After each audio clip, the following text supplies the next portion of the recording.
Sharon, and it looks like you have a quorum. Yes, we do have a quorum. All right, so it's 5:01.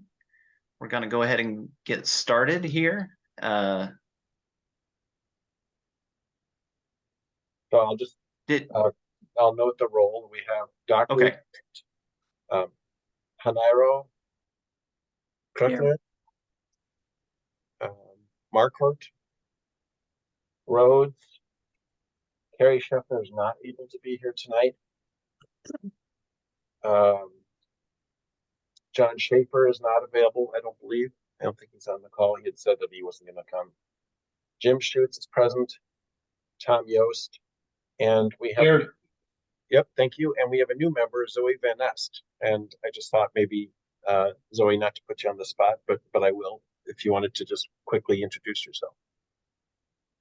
Yeah, hi. I'm Zoe. I'm a senior at Middleton High School, and I'm looking into going to like architecture and like urban planning. So this was a committee that felt right. We love having you here. I've known of Zoe for a few years just because I know the family. So it's great having you here, Zoe. Welcome. Welcome, Zoe. Good. So go ahead, Tad. I'm turning it over to you. Yep. Do we have any corrections for the minutes? I had a question on the minutes. Mhm. And that was, there was a proposal made about yield to pedestrian signs. And what I'm wondering about is, will we get any feedback on that? The last I saw, the signs weren't up. No, they aren't up yet. And that is something that I will get you feedback once I have a status report on that. So they are not up yet. I don't know what the status of them is, but I will find out. Okay. So, and I'll send you an email on that. Thank you. I was actually intending to talk to Sean about it today, but I never even made it downstairs. So let me just make a note here too.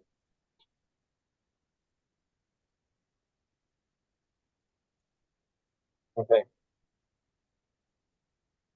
Any other concerns about the minutes?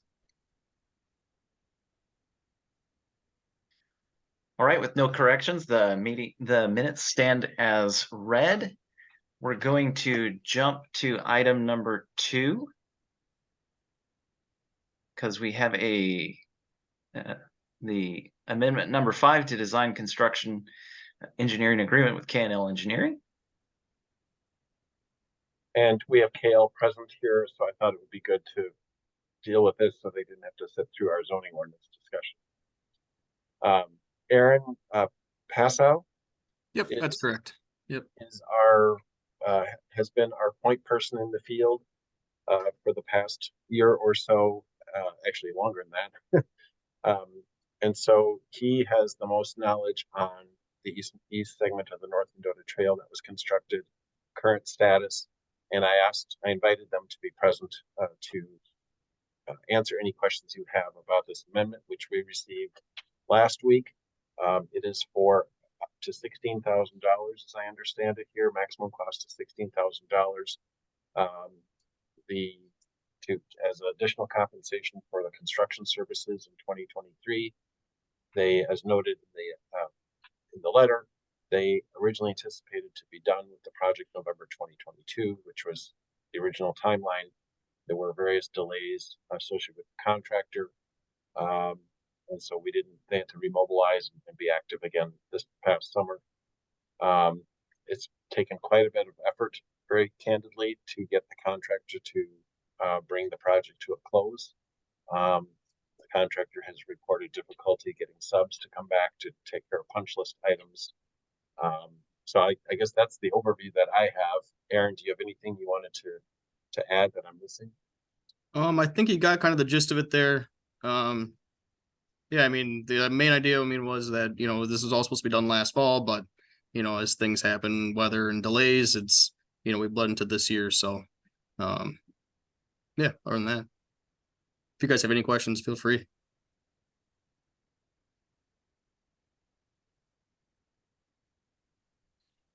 Oh, go ahead, sorry. I had a couple of questions.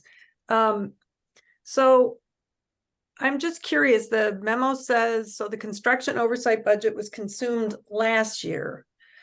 So if the money previously earmarked for this work was consumed at the end, by the end of 2022, why now in September are we hearing about the need for an additional 16,000?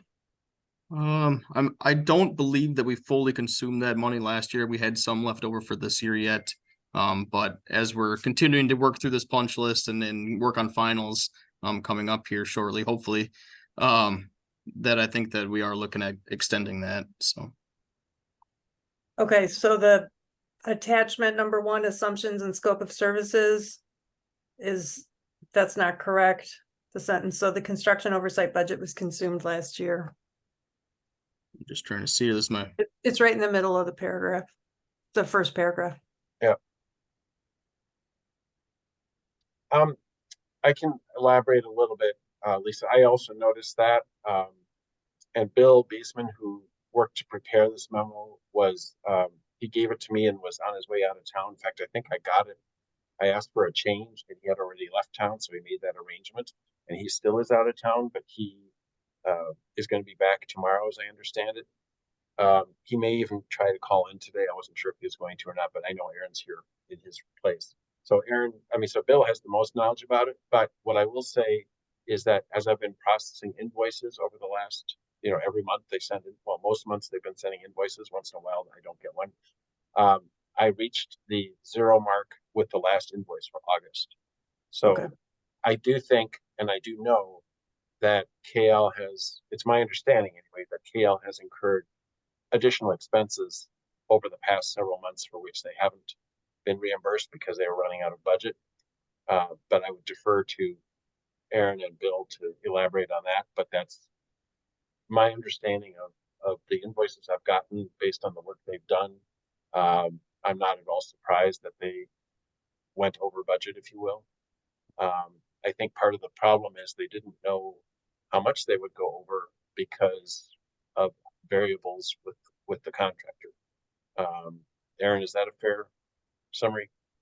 Yeah, I think so. I mean, Bill handles more of that back office stuff for me, so I'm spending my time out in the field. That's his deal. But yeah, I would assume that we are right there. So with what you said. Okay, well, I would just suggest that before this amendment goes to the finance committee, that statement be corrected, and then also the agreement itself shows Gurdeep Brar as the mayor, so that needs to be updated as well. Yep. I didn't even notice that. Thank you. Yes, that is a good catch. I saw Lori and I like, that's good enough.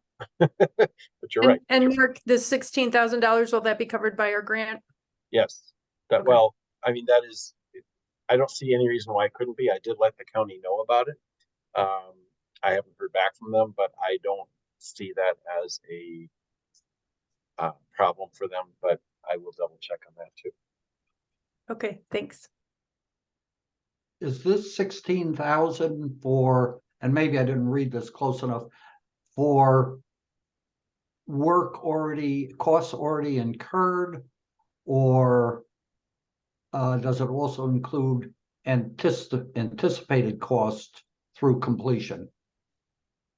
This does include kind of anticipated costs. We assume we've got about 8 more weeks through construction and final process. So this basically just includes what we're going to be looking at coming up here in the future. So Thanks.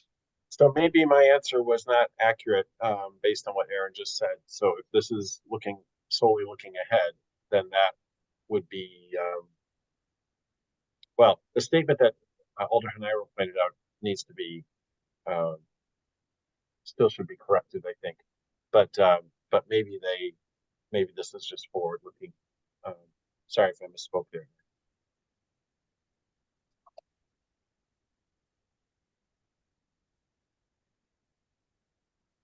Right, so it sounds like I originally had this on the agenda for Tuesday, but I think, Aaron, if that's okay with you, since we need to make a couple changes to the agreement, both the language and then the signature, I think what we'll do is hold off with that until for the finance committee and council and take it up on October 3rd. Hopefully that doesn't cause KL a problem. I don't think so. I mean, I would definitely touch base with Bill tomorrow if you can, Mark, just to make sure with him, but Okay. if you don't mind. We'll do it after this meeting, actually. So, okay. I don't have anything else on this item. Well, the only other thing I will say is that, as I mentioned, we still don't have the final pay request from our contractor, despite KL diligently keeping after them. We have bi-weekly meetings that we've scheduled to check in with the contractor, who has indicated various issues for not being able to complete the project, so in a more timely manner. So I don't know what to expect in terms of a final invoice or pay request from the contractor. Aaron, do you have any reason to believe that they might be requesting a change order? Yeah, I can almost guarantee there's going to be a change order on that. I know we have a couple outstanding change orders currently, so. With the contractor? Yeah, with the contractor, yeah. So I just wanted to alert the committee that request may be coming as well. That's all I have. Mark, do we need any kind of motion? Yeah, a motion, this would be advisory to the finance committee and council. If you're comfortable with recommending or whatever action you'd like to recommend, recognizing there's a need for a couple of changes.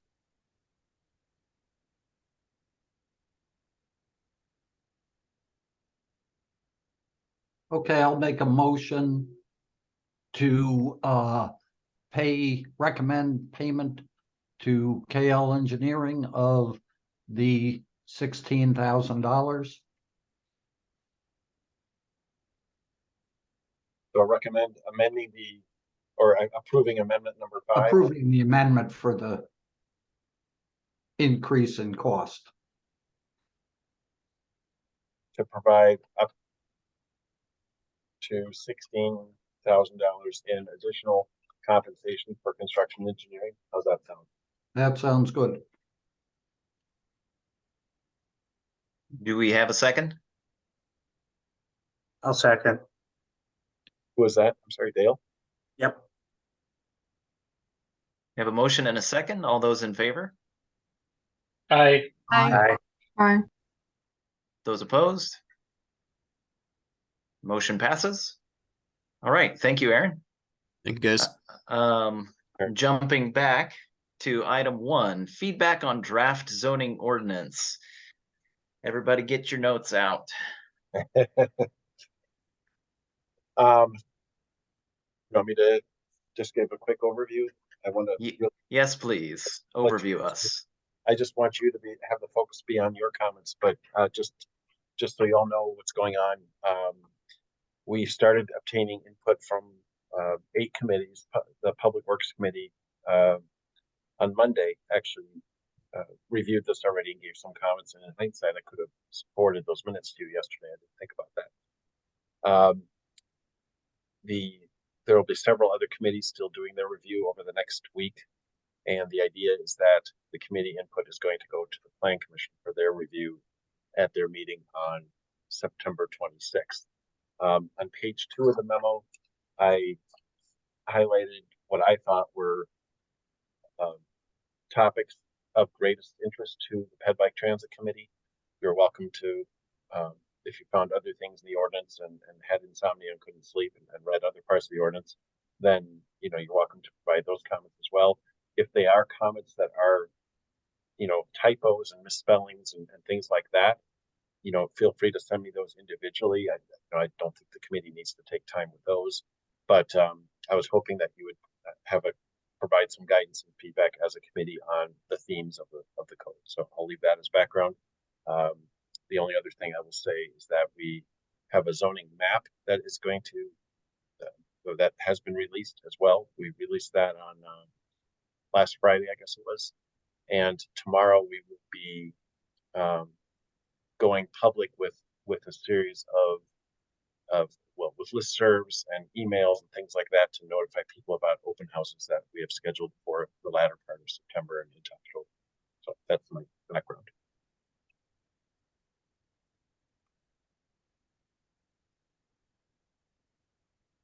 All right. Well, as long as nobody has any objections, I think we can just kind of go through topic by topic and see who has notes. So starting with the definitions. And I do have the ordinance ready to pull up. I have it here if you want to go to something in particular. Happy to do that. Maybe that's what I should do.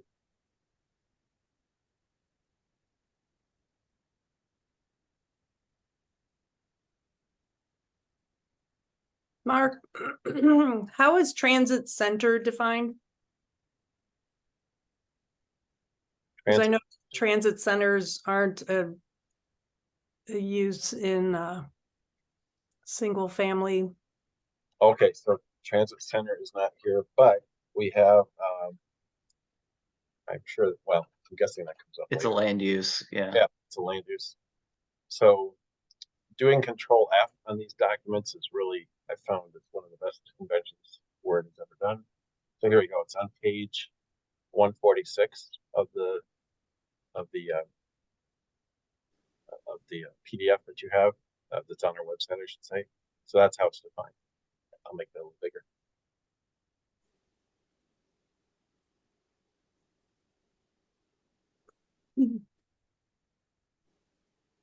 So a bus stop would not be considered a transit center? No. Okay.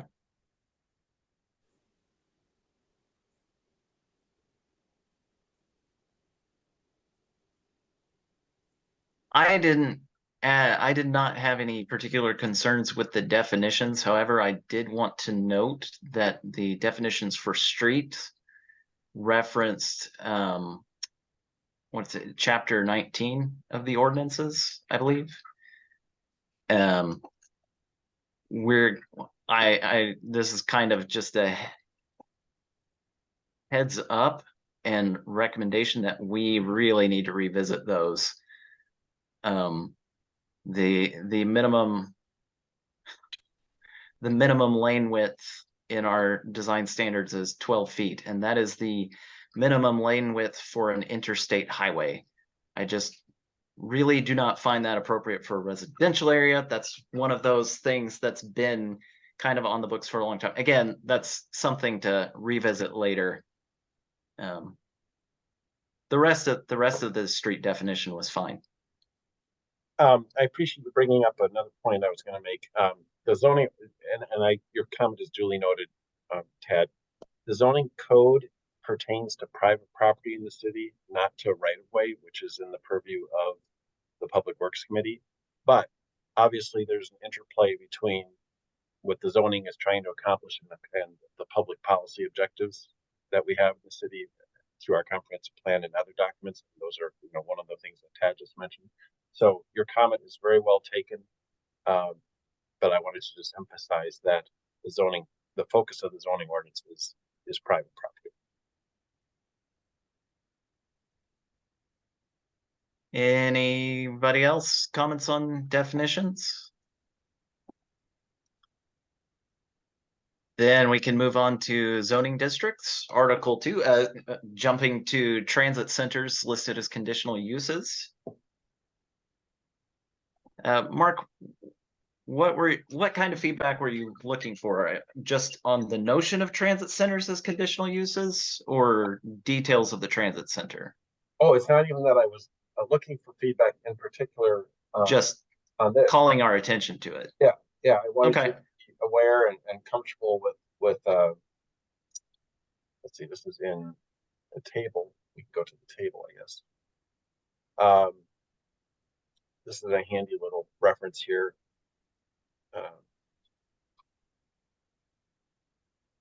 It is as you can see, transit center appears under various locations.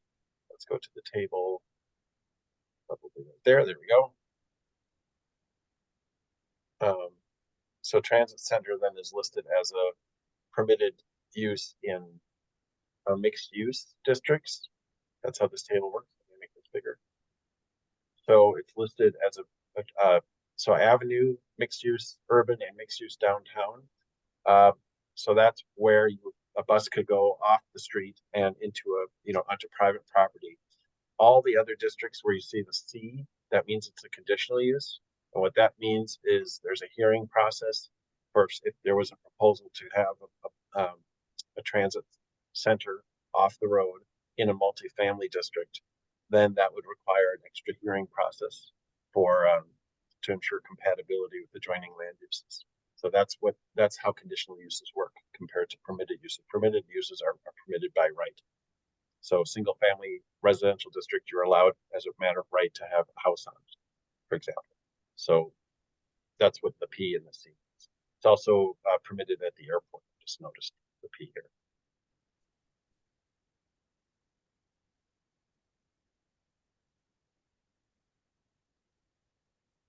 We have any general comments about anything in zoning districts? I did want to say the live work seems a little restrictive. The simple example was that a restaurant is not allowed in a live work, which is strange just because that's such a common live work both in the United States and all around the world. But so the reason I'm bringing that up is because that's from our perspective, those kinds of restrictions reduce density and make it harder for us to promote walking and walking facilities.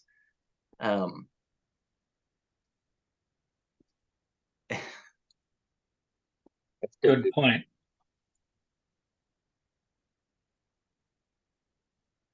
So go ahead. What I was going to say is I put the definition up here for live work. So yeah.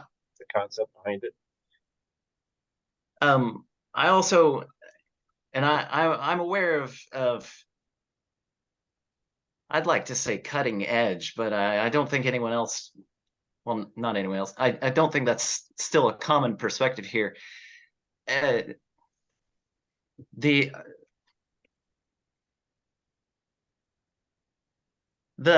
single family districts, as traditional as that has become in America, only the United States and Canada do that. And as a result, the United States and Canada have a number of problems related to pedestrian, biking, and transit environment that other countries don't have, simply because they don't enforce this kind of arbitrary distinction that somehow the only thing compatible with a detached house is another detached house. The specific impact on us is especially the minimum width of the zoning. A minimum width of 60 feet may not seem like a lot, but and that is the minimum width for the current R1, and it would continue to be the minimum width for the SR, the single residential low density. That adds up over time, and that has the same kind of impact on the live work, where it unnecessarily spreads things out.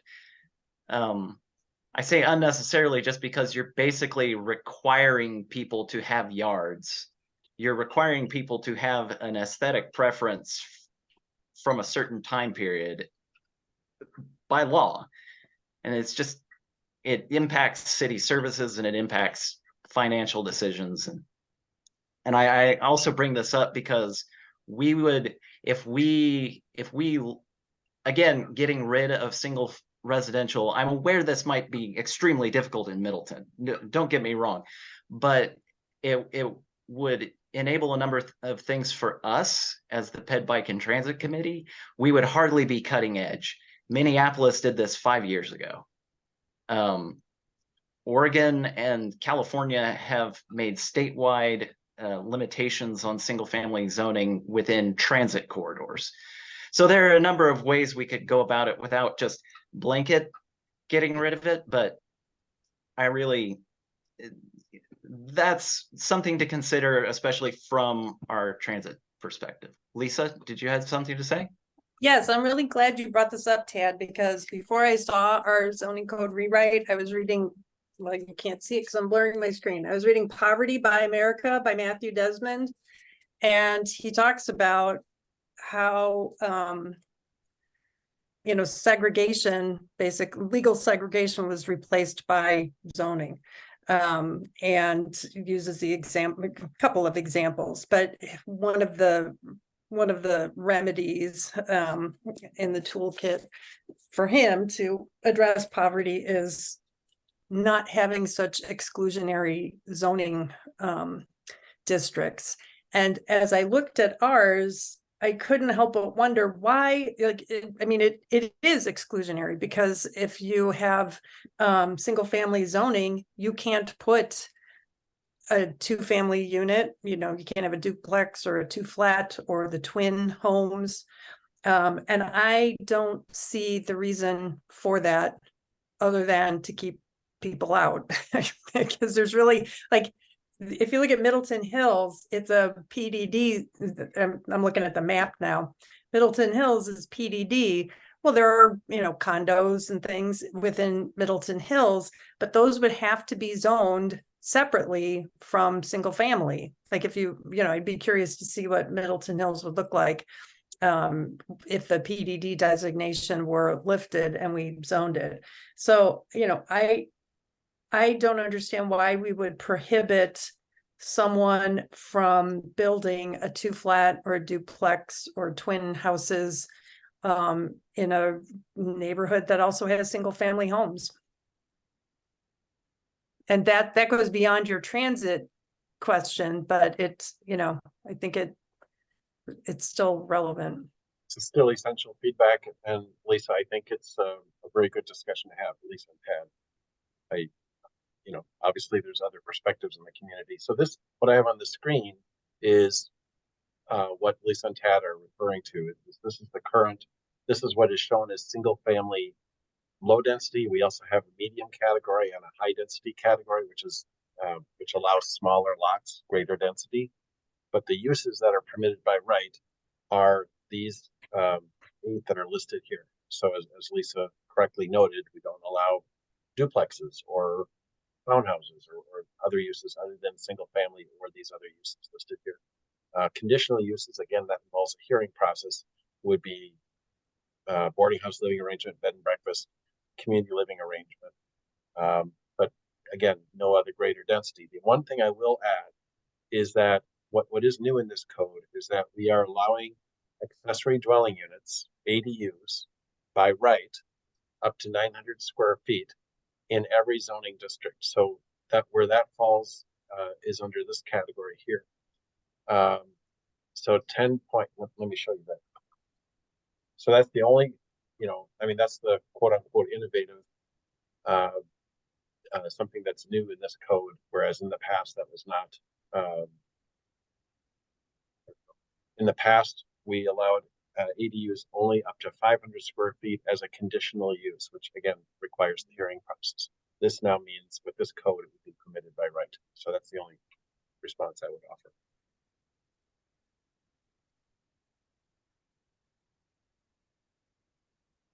But since there's no one else mentioning it, I'll hold away.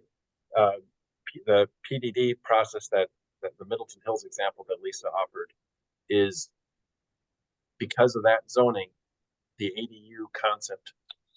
Well, let's not use Middleton Hills as an example, but let's use Hidden Oaks or neighborhoods where there's less emphasis on accessory dwelling units. Middleton Hills does have some language in their PDD.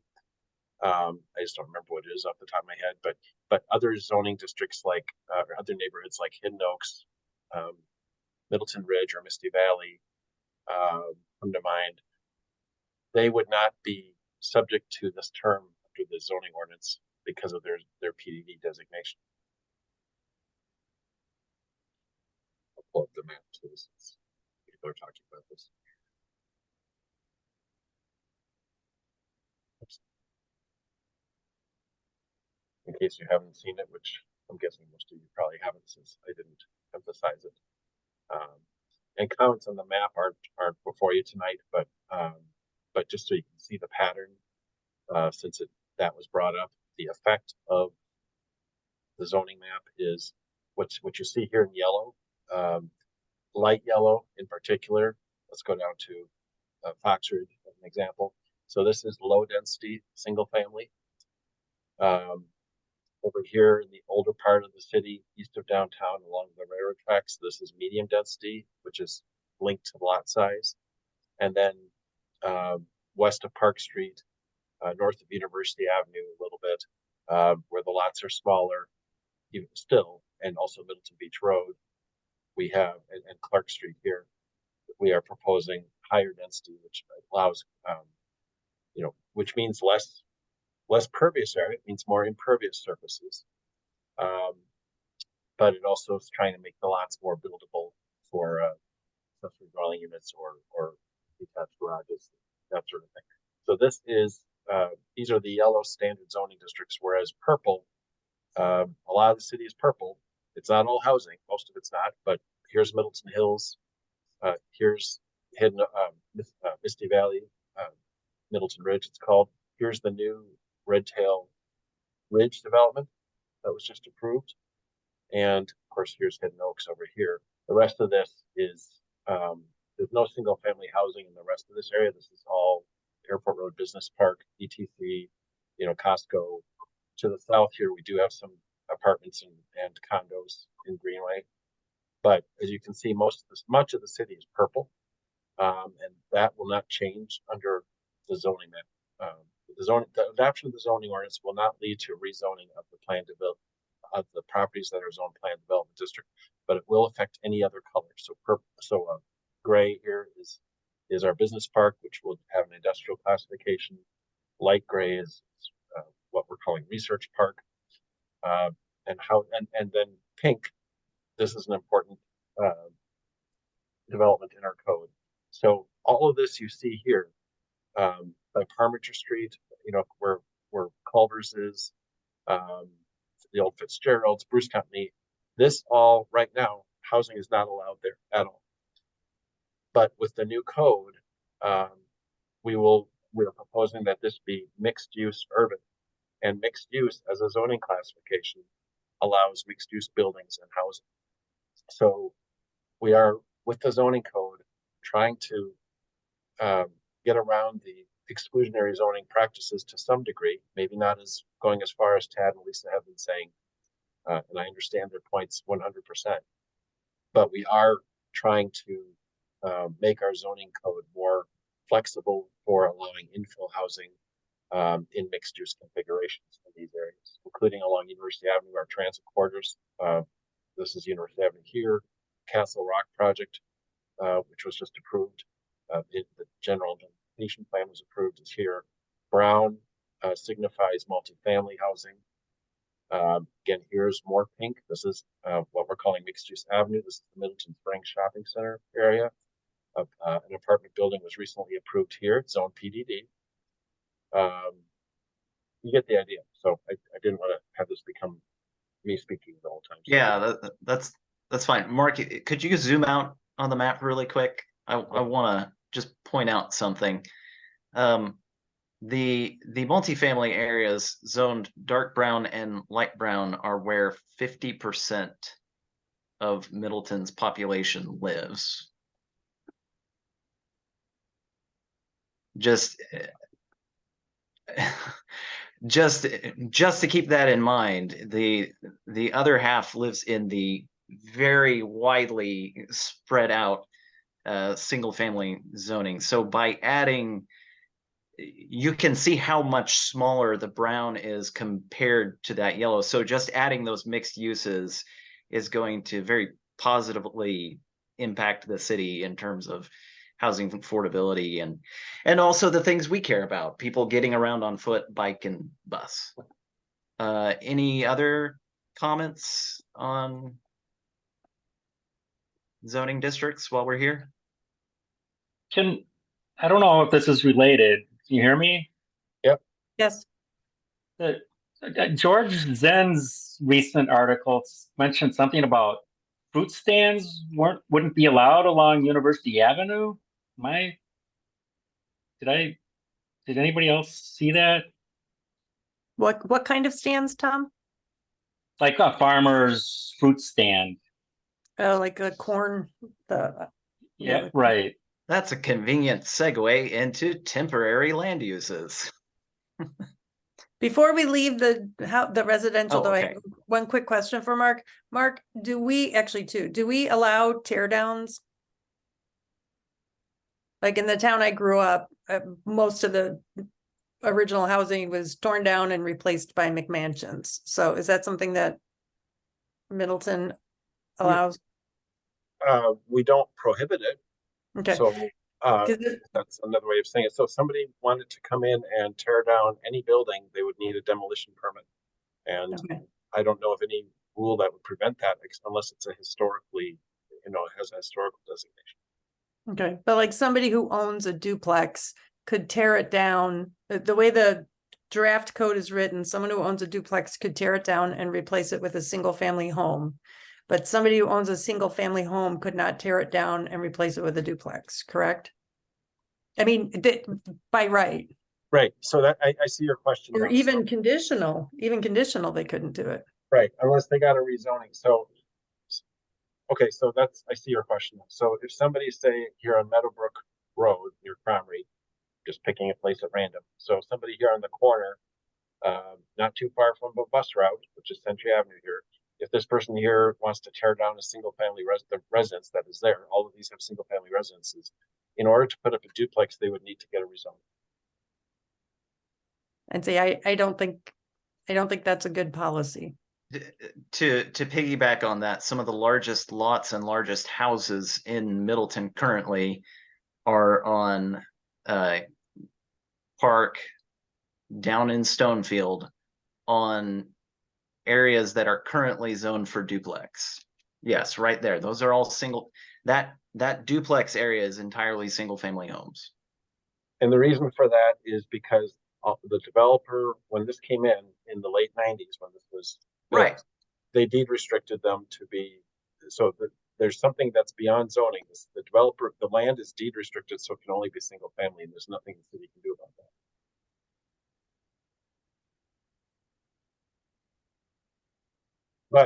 But to answer to continue this line of thinking, I sure as heck at the staff level wasn't going to propose changing that to single family when it's already zoned for duplex.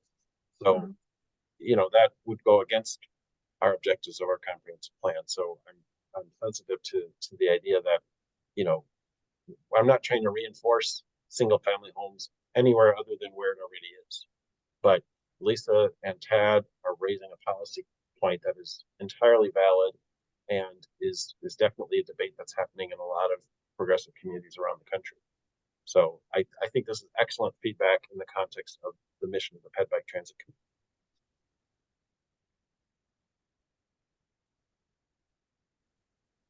temporary land uses. Let's address Tom's question. So these are defined as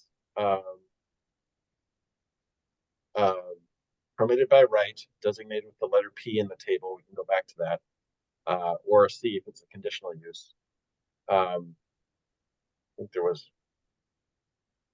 here we go, temporary land uses. So again, the zoning districts are at the top. These are examples of temporary land uses, like one of those shipping containers that people use for moving. Garage or estate sale, farmer's market, temporary market stand, like a food stand that Tom brought up earlier, Tom Yost. So that food stand, as an example, would be a permitted use in the agriculture district, but is not identified elsewhere. And so that I think is, an example of where it's quite easy to go and add a P or a C here and update the corresponding data in Article 2. Other temporary uses are outdoor assembly. You can see this for yourself here. Oh, interesting. I hadn't even clued in on this before. Temporary vehicle sales, hadn't even hit me. So basically, you want to put a, I would interpret that to mean if you want to sell your car in your driveway, I would guess that's what that means. Allowed everywhere. So.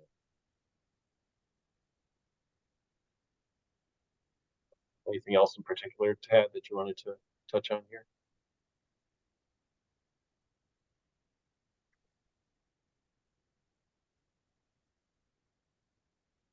Just my broken record thing about the mandatory distance between residential and restaurants, especially restaurants. I like going to nearby restaurants. It's fun. It's delicious.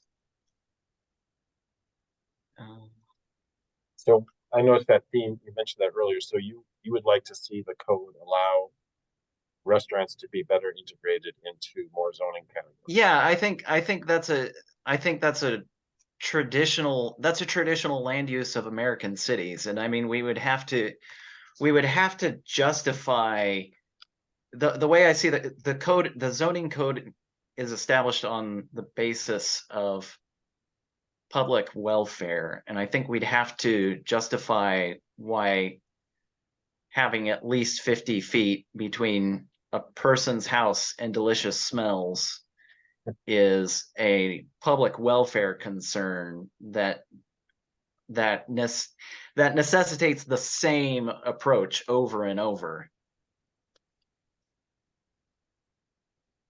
It seems to work just fine in very large cities like Washington, D.C. or New York, or much smaller ones. Or even in mixed use. Like if we can assume it's okay for people to live above a restaurant, why can't they live next to one? And so these are allowed, but I will add this too. So we don't have any, with this new code, we've done away with exclusively commercial districts.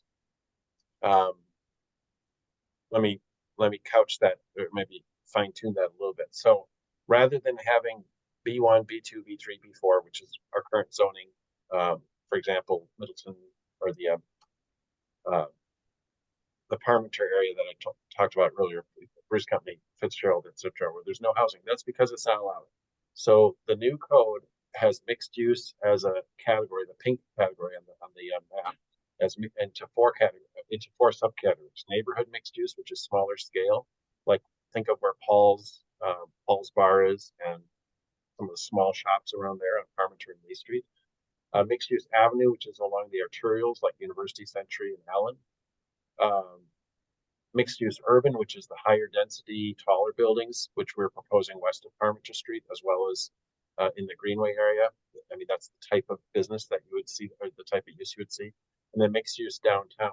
So the restaurants are specifically allowed permitted uses in our avenue, urban, and downtown areas, but in the neighborhood, like the Paul's Bar itself, it's a conditional use. And obviously Paul's can continue to exist there because they've been there, so they're a legacy land use.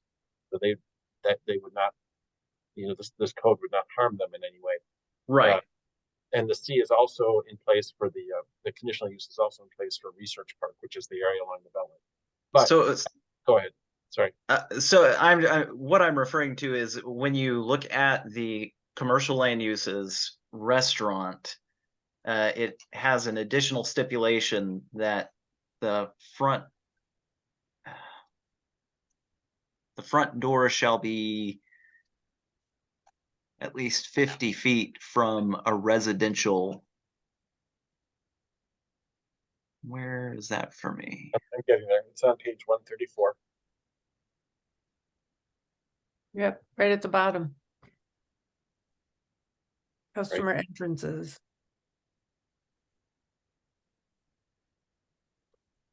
And that again, there's a number of these regulations that are just adding all of these minimum distances that work if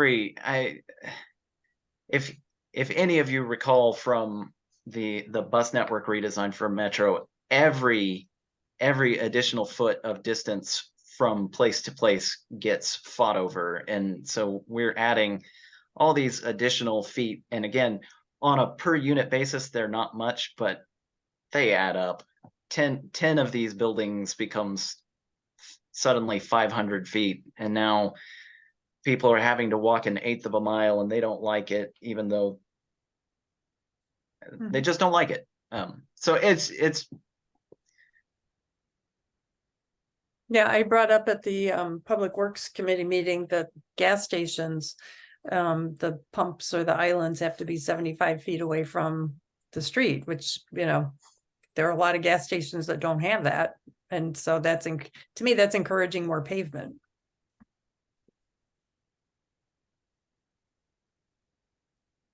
See how quickly I can find things? It is. That's why I'm always Control F. correcting typos, because if you're searching for something and there's a typo in the word, you'll miss that hit. And Lisa, as I've told you, I very much appreciate that approach, because I have found several little things like twin home versus twin house. Like I just happened to, because I did a search on twin home, but it missed one because it was called twin house.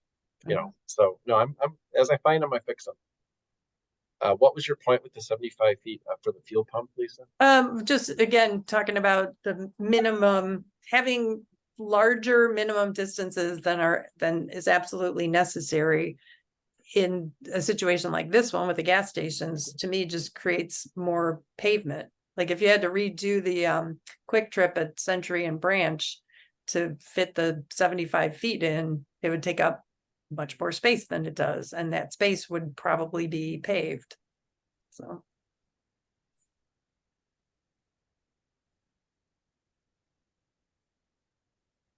okay.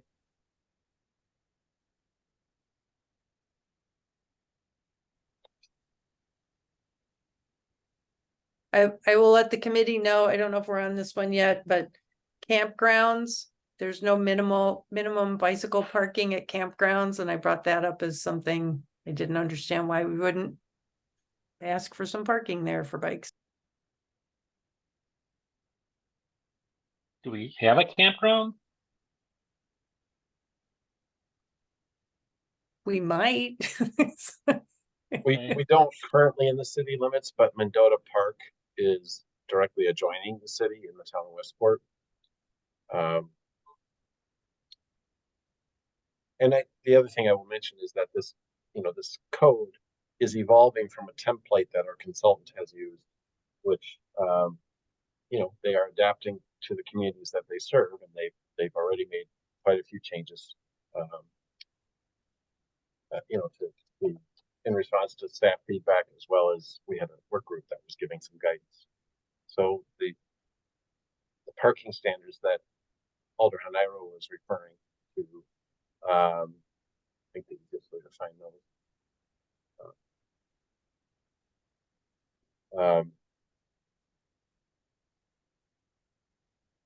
Somewhere, I think I went by it already.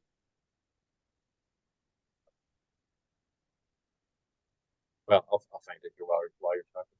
Yeah.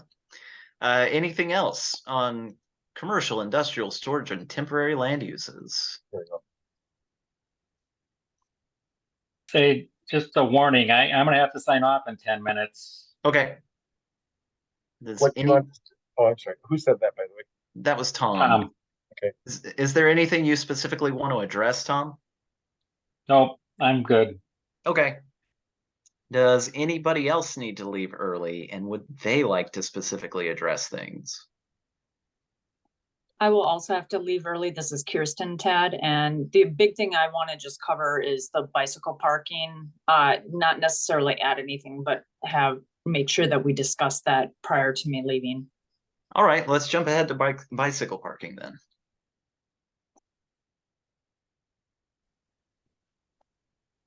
It's on the screen. And Kirsten has to go first.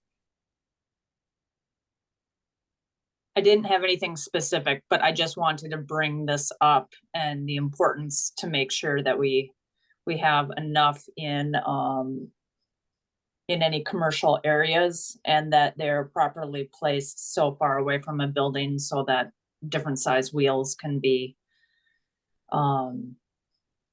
squeezed in. I think we've all had that experience where we can't fit the bikes in. So the design standards, which I paid a lot of attention to this as well. I think, I don't remember now, I worked on this last winter, so I can't remember the source of this anymore, but I really beefed up what we got from Vanderwall. I don't know if this was Madison specifically that I got it from. I don't remember right now. I've been working on this for so long and looked at so many documents I can't recall. But I did borrow this from another community, probably I'm guessing Madison. And so to get to the issue that Kirsten is mentioning, we have design standards here, how the rack should permit the locking of the frame and one wheel to the rack, etc. So the schoolyard wheel benders, which unfortunately Canterbury just sort of puts them in,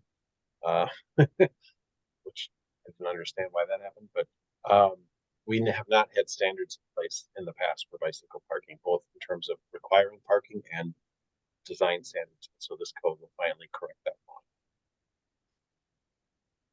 So if you have specific suggestions, Kirsten, I'm all ears if this isn't sufficient. No, Mark, it looked good. I wanted to make sure though that it was opened up for other people if they had ideas. Okay, I'm glad you like it. I liked it too. So Alder Nairo mentioned the campground as a standard. Is there a particular standard anybody would recommend? I mean, my thought on campgrounds is that, there's obviously open areas for people to camp, but I think what we're getting at here is wanting to have a secure place to park your bike to, so you don't have to use a tree or a signpost or something. So what standard or what do you think is a reasonable bicycle minimum? Maybe five section or 5 spaces per 20 campground lots.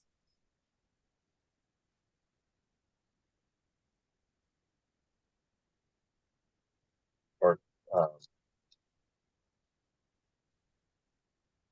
Yeah.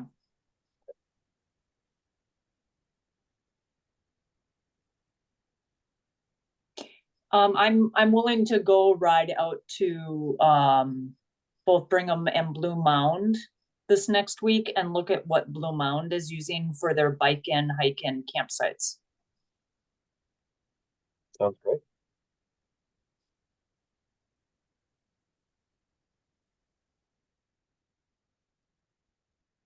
The 5 per 20 is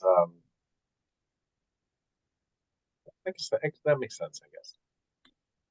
Auto parking is 1 space per campsite. Oh, that's the word that's used, campsite. Okay.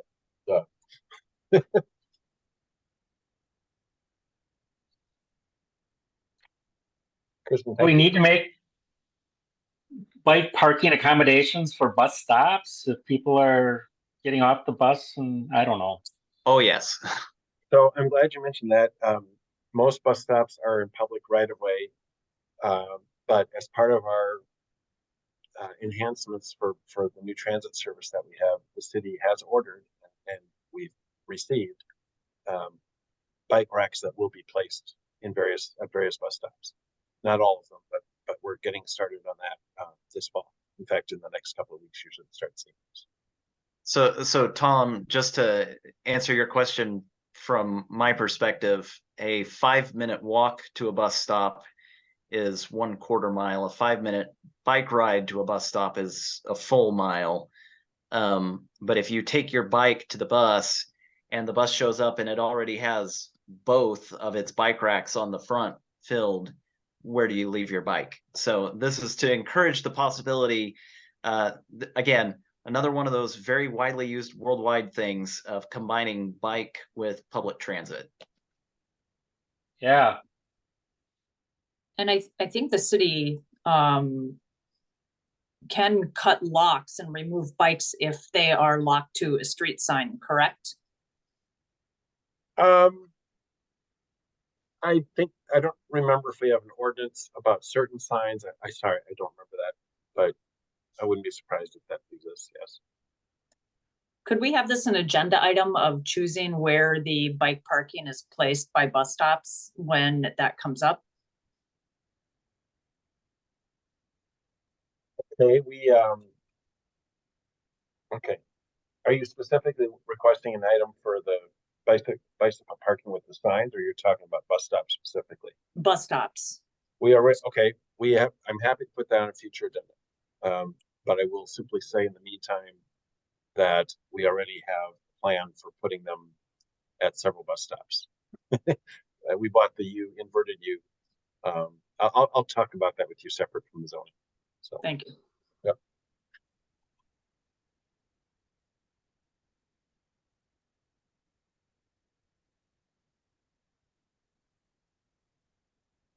So any other questions about the bicycle parking? Standards look pretty good. Great. While we're in the area, the rest of off-street vehicle parking. Okay.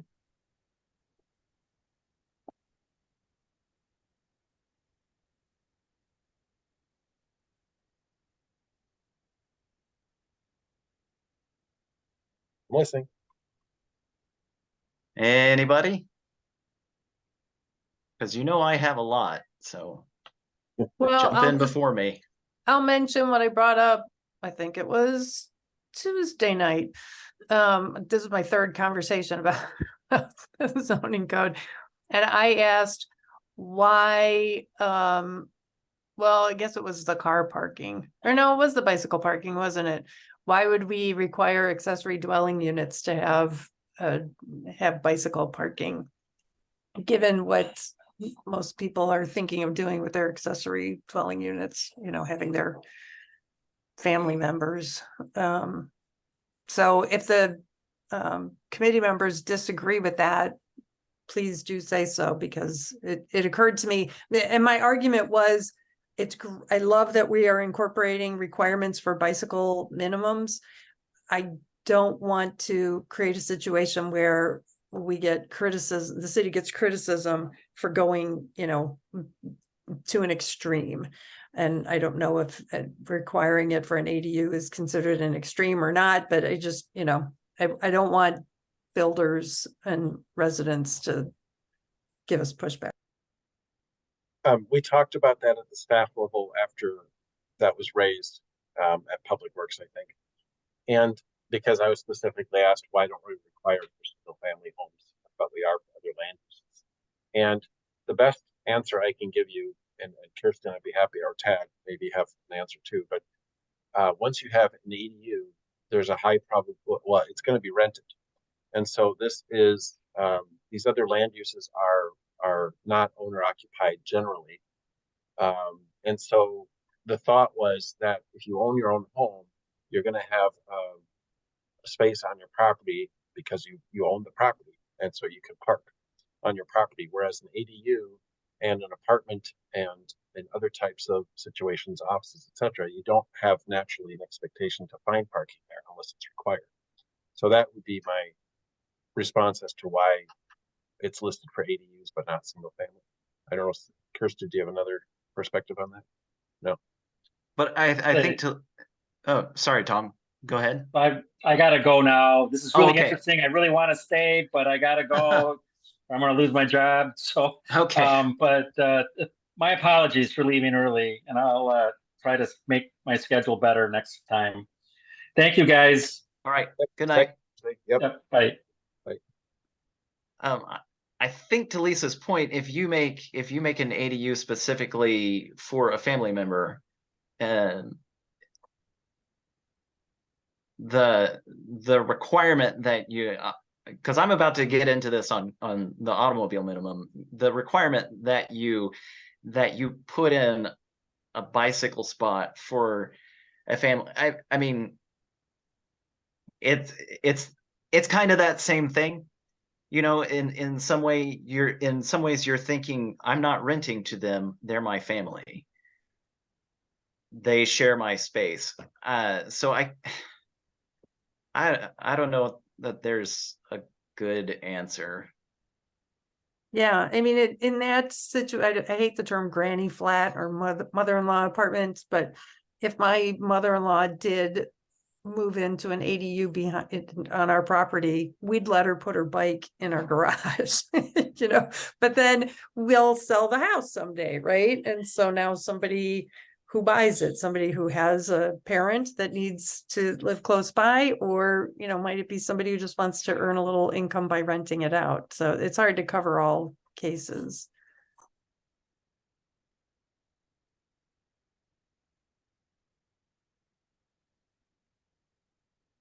But I'm very curious to hear your thoughts, Tad, on the automobile minimum.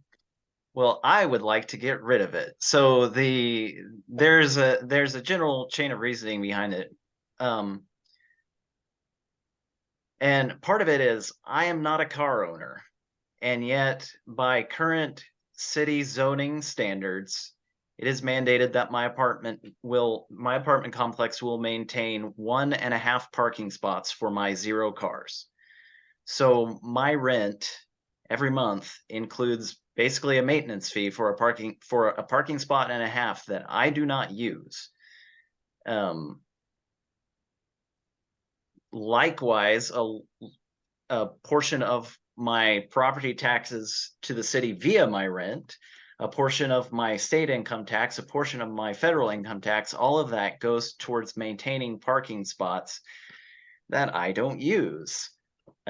Also that other people can park their cars. Now, I think in general sharing wealth like that makes a lot of sense, but I think for automobiles, it becomes an equity thing where this is effectively a tax on people who can't afford cars or don't want them, redistributed towards people who can or do. But the other issue is that, and I'm going to bring up the proposed apartment complex on Edgewood's current practice soccer, the soccer field. These large apartment complexes, if you saw the concept review or were involved with that, you notice that they're aware that the city is trying to move past the existing parking minimum and is using something closer to what's in the draft code. So they're already prepared. I suspect, though, that we could get rid of the automobile minimum parking and they would build roughly the same amount of parking spots. They've done a market analysis. They probably have a suspicion. I would love to convince them to have fewer spots, but they probably have a suspicion that that's the number of spots they need to sell units in that building. The notion that we need to make people build, I don't think that we need to tell single family dwelling, most of them, that they need to have at least 1 car spot. I'm pretty sure all the people planning for a 3-car garage are looking for more already. We don't really need, and it goes back to not requiring the bicycle minimum for single family dwellings. They have the space. They're aware that it's a cost trade-off that they are making. We can let them make that decision for themselves. Okay, there's still more though, because again, as with many things, Middleton would not be in any way cutting edge on this parking minimum, on getting rid of parking minimums. West Allis in the Milwaukee area has gotten rid of all their parking minimums. Minneapolis and Buffalo, both large cities with lots of cars and very cold, snowy climates, have gotten rid of parking minimums. South Bend, Indiana, has gotten rid of its parking minimums. Richmond, Virginia, and Raleigh, North Carolina have gotten rid of their parking minimums. Fayetteville, Arkansas, a place very near and dear to my heart for family reasons, has not gotten rid of parking minimums for residential, but it did get rid of parking minimums for commercial properties, and it was able to redevelop properties that had sat vacant for decades, simply because nobody could afford to create 40 space parking units for small restaurants. By not having these parking minimums, now there are thriving businesses there. So yeah, there's just a lot of good reasons not to have parking minimums. Donald Shoup is the best example of this, but economists and people who study parking supply do not recommend parking minimums. We would just be going back to Minneapolis really quick. When they got rid of single family zoning, it did not result in a sudden increase in infill supply, but there's evidence to suggest that when they got rid of parking minimums, that did increase the amount of small apartment projects that were able to be built, which again helps their housing issues. Because parking spaces are expensive, and this is Middleton. We know we have terrible sandy soil for building parking spaces. Every one of these new parking spaces is going to be $8,000+ for a flat parking spot. That's not even getting into parking structures, and that makes a huge impact on the amount of just housing that can be built. Ken. Yeah, you've killed this issue, Ted. Let's move on.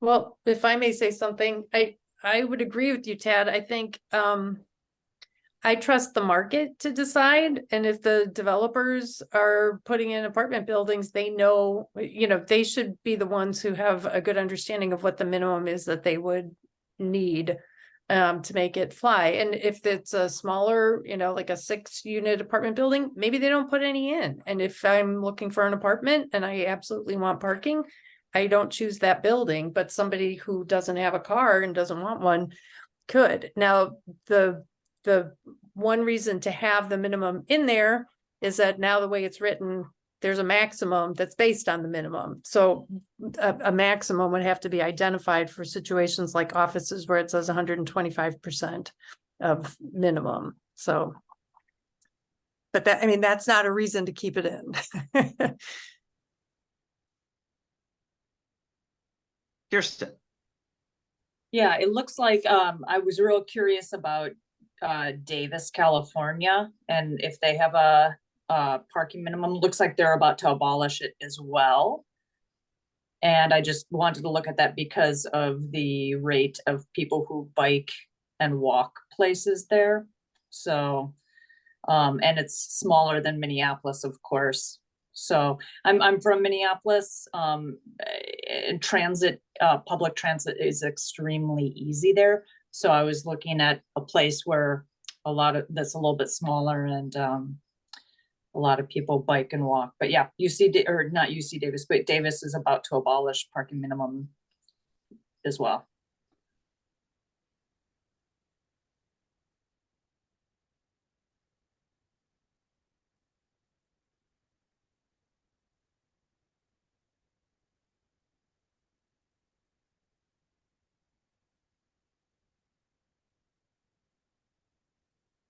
There you go, Davis, California. All right.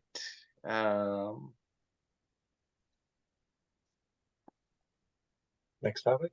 Yeah. Jumping back. Well, give me some guidance here. So what are you wanting? Oh. What's? Well, my preference is we get rid of them and retarget our maximums. I think in several cases the maximums are fine as is. The ones that are phrased as percentage of minimum, you can pretty much just calculate what that would be and write that as the maximum. That's my suggestion.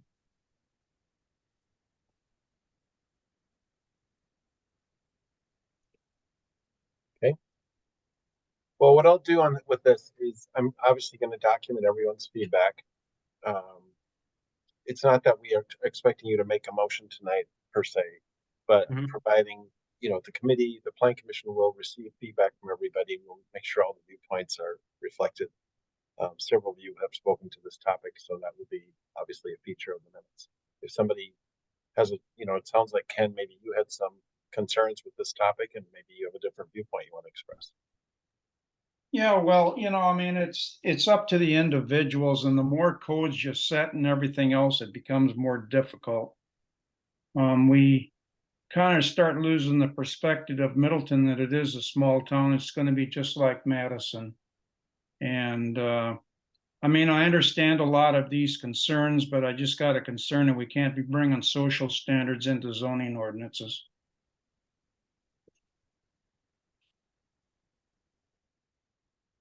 Well, I would say that not requiring a minimum would give developers more flexibility. So we're actually simplifying the code, not imposing more. Just a quick note, it looks like we lost Zoe. Oh, she was just there. Okay. That means we can't lose 1, 2, 3, 4, 5, 6. That's too bad. But we must have lost 2 people because 1, 2, 3, 4, 5, 6. We had 8 to start. Oh, yeah, so Zoe and Tom. Zoe Okay. and Tom. Yeah. Yes. And said she was going to be leaving soon. So Yes. maybe you can. Is there a Next up. vote that I need to stick around for? Well, the issue, it's not so much a vote, it's that we officially can't meet when we don't have a quorum, and a quorum is 6. So maybe we can when do you have to leave, Kirsten? Like immediately, or? I should have checked off already, but I can hold out another 5 to 10. Okay. So what else is there? Is there something else that you wanted to focus on here? Please, Zoe comes back.